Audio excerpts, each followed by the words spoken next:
Ramadan is a time for reflection and an opportunity to nourish the body. Fasting during this holy month offers health benefits like improved digestion, metabolism, and enhanced mental clarity.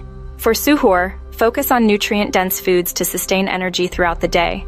Consider eggs with avocado, nuts and berries, coconut yogurt with chia seeds, or grilled chicken or fish paired with greens.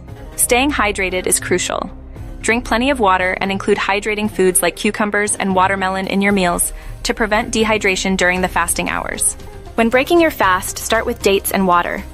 Follow with bone broth or vegetable soup, grilled salmon or chicken with vegetables, avocado and olive oil-based salads, and cauliflower rice for a balanced meal.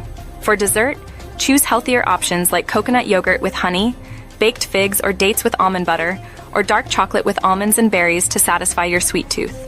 Avoid processed snacks, sugary sweets, caffeinated drinks, and dairy if you're sensitive, as they can lead to energy crashes and dehydration.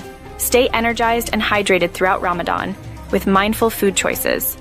Like, share, and subscribe for more nutrition tips. Ramadan Mubarak.